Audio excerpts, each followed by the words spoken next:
Assalamualaikum. Dari lensa kaca mataku kali ini akan bercerita tentang negara Georgia. Dari segi geografinya, Georgia bersempadan dengan Rusia di utaranya, Azerbaijan di sebelah timurnya, Armenia di sebelah selatannya, Laut Hitam dan Turki di sebelah baratnya. Georgia adalah sebuah negara 4 musim, iaitu negara yang mengalami musim sejuk bersalji, musim bunga, musim panas dan juga musim luruh. Tetapi jangan salah faham, Georgia bukanlah negara Eropah, tetapi ia adalah sebuah negara Asia. Berdasarkan kedudukan geografi yang terletak di antara Eropah dan Asia, maka Georgia digelar sebagai pintu gerbang Eropah. Walaupun Georgia adalah sebuah negara Asia, tetapi ia banyak mewarisi ciri-ciri Eropah seperti cuacanya, jenis-jenis flora dan faunanya dan cara hidup penduduknya. Banyak ciri-ciri mat saleh pada penampilan orangnya seperti warna kulit, warna mata, rambut dan sebagainya. Senang cerita, orang Asia bersaiz kecil tapi berupa mat saleh. Kalau dalam istilah standard, mereka ini digelar sebagai Kaukasus. Georgia mempunyai bangsa, bahasa dan tulisannya yang tersendiri. Walaupun unsur-unsur Rusia banyak terdapat di sini, mungkin kerana mereka adalah negara bekas Soviet, USSR, namun mereka bangga dengan jati diri mereka sendiri.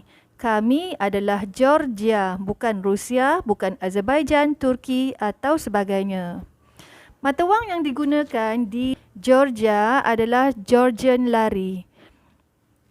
Mudah disebut sebagai lari sahaja bila berurusan jual beli. Tukaran asing duitnya nampak sedikit besar berbanding ringgit, tetapi kos sara hidup mungkin agak rendah berbanding Malaysia. Menurut penduduk setempat, sumber pendapatan utama negaranya adalah pelancongan, pertanian, produk barang-barang berasaskan pertanian seperti wine dan sebagainya. Industri pelancongan di sini boleh dikatakan baru berkembang, jadi melancong ke Georgia boleh dikatakan masih murah setakat ini. Nanti bila dah establish, mungkin semua jadi mahal. Sebab itulah kami melancong sekarang.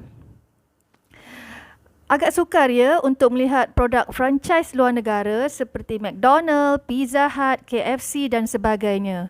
Walau bagaimanapun, mereka ada banyak kedai fast food tetapi menjual barangan mereka sendiri seperti sandwich, sausage dan sebagainya. Sebab itulah dari lensa kacamataku mengatakan jati diri mereka sangat tinggi. Tempat yang dilawati oleh kru lensa kacamataku kali ini hanyalah Tbilisi, Kazbegi dan Kutaisi. Mungkin tiga tempat ini tidak mewakili keseluruhan Georgia. Tetapi semua pandangan yang diketengahkan dalam video kali ini hanyalah pandangan dari lensa kacamataku semata-mata. Georgia adalah sebuah negara di mana Kristian boleh dikatakan sebagai agama rasminya. Terdapat banyak gereja di sini, mereka tidak memanggilnya church tapi chat. Chat mungkin singkatan kepada cathedral. Perbezaan ini mungkin disebabkan oleh beza fahaman ataupun organisasi yang mentadbir gerejanya. Dari lensa kaca mataku kurang arif tentang ini. Jika anda tahu, sila kongsikan komen anda. Menurut kata pelancong kami, semua chat di Georgia sama ada besar ataupun kecil, baru ataupun lama, semuanya berfungsi. Dengan kata lain, ada yang bertugas menjaganya dan menjalankan ritual-ritual tertentu.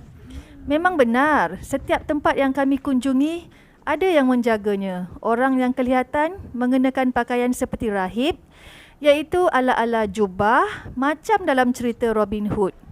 Timbul beberapa persoalan di benak dari lensa kaca mataku dalam bab ini. InsyaAllah kita akan kupas dalam video akan datang. Terdapat banyak tempat menarik yang boleh dilawati di sini seperti Bandar Tbilisi itu sendiri, Bridge of Peace, Rike Park, Mount Matsminda yang bermakna Holy Mountain, ada theme park juga di atas.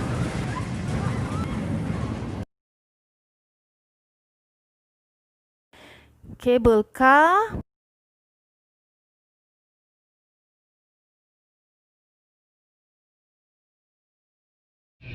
Botanical Garden Park,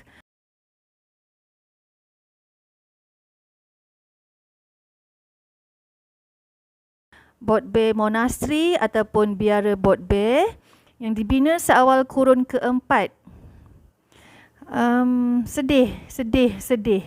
Kisah cinta yang sedih berada di mana-mana. Ada kisahnya Bot Bay Monastery ni. Signagi, The City of Love dan lain-lain lagi. Di Kasbegi juga ada banyak tempat menarik. Perjalanan sejauh 150 km melalui Military Road untuk ke Kasbegi sahaja sudah mencabar. Di antara tempat menarik di sana adalah seperti Ananuri Fortress, Gudauri, iaitu kawasan peranginan yang terkenal dengan ski resortnya. Bermain ski di sini jauh lebih murah jika dibandingkan dengan ski resort di Eropah semestinya. Di samping itu, jika cuaca baik, kita boleh berparagliding bagi yang gemar aktiviti yang agak mencabar. Walaupun pada musim panas, cuacanya masih sejuk. Oleh itu, eloklah kita bersiap sedia dengan sweater dan sebagainya. Jangan lupa juga untuk singgah ke Gudauri Viewpoint. Bila tengok gunung ganang yang tinggi dan besar, tiba-tiba teringat pula kisah Ya'jud Ma'jud dalam surah Al-Kahfi. Gereja Gergeti Trinity merupakan salah satu gereja yang berada di tempat tinggi di kawasan Alpine, iaitu lebih kurang 2,400 meter dari aras laut. Kenderaan khas diperlukan untuk ke sini kerana perlu mendaki bukit yang curam dan agak berselut. Jangan risau, terdapat banyak perkhidmatan kenderaan sewa dari pekan Stephens Minda di sini. Dalam perjalanan ke Kutaisi, kita ada Jvari Monastery yang terletak di kawasan Mishketa. Susah nak sebut nama-nama tempat di Georgia ni. Gereja lama dari abad ke-6 iaitu di antara 501 ke 600 tahun selepas Masihi. Di sini kita boleh melihat pertembungan dua sungai dari sebelah Eropah dan Asia. Dalam perjalanan ke Pekan Gori, kita boleh singgah di Aplitsike, juga dikenali sebagai Cave Town Fortress, iaitu kota kuno yang dibina di dalam gua. Ada mirip-mirip Kapadokia di Turki, tetapi agak ketinggalan jika dibandingkan dengan Petra di Jordan. Kena bayar sikit nak masuk ke tempat ini. Di Kutaisi, tarikan lebih kepada kecantikan alam semula jadinya seperti Mardvili Canyon, jajaran bukit sepanjang 1 kilometer, ada sungai di kaki bukitnya dan kita boleh berrafting. Kena bayarlah. Jangan takut, ianya tidak berbahaya dan sesuai juga untuk kanak-kanak. Prometheus Cave, Gua Batu Kapur ala-ala Gua Kelam di Perlis dan Gua Tempurung di Perak. Sangat cantik di dalam dan kena bayarlah nak masuk. Ada pemandu pelancong yang bertugas mengikut pelbagai bahasa pilihan kita. Banyak perkampungan kecil di Kutaisi. Jangan lupa untuk perhatikan keadaan kehidupan di perkampungnya. Sangat menarik. Jarak perjalanan dari Tbilisi ke Kutaisi lebih kurang 250 km sahaja. Tetapi mengambil masa 4 ke 5 jam. Jalannya berbukit bukau persis seperti lebuh raya Timur Barat di Malaysia. Okey, akhir sekali info yang terpenting ialah bab makanan. Untuk pengetahuan semua, mencari makanan halal adalah sukar kecuali di Tbilisi. Mungkin kerana Tbilisi menerima kunjungan paling ramai pelancong Muslim, maka kedai makanan halal banyak di sini. Dari lensa kacamataku menasihatkan agar pelancong jika ingin melancong membawa bekalan makanan secukupnya dan menyediakan makanan sebagai bekal dalam perjalanan. Sepanjang lawatan kami di Georgia, kami skip makan tengah hari dan makan berat untuk dinner.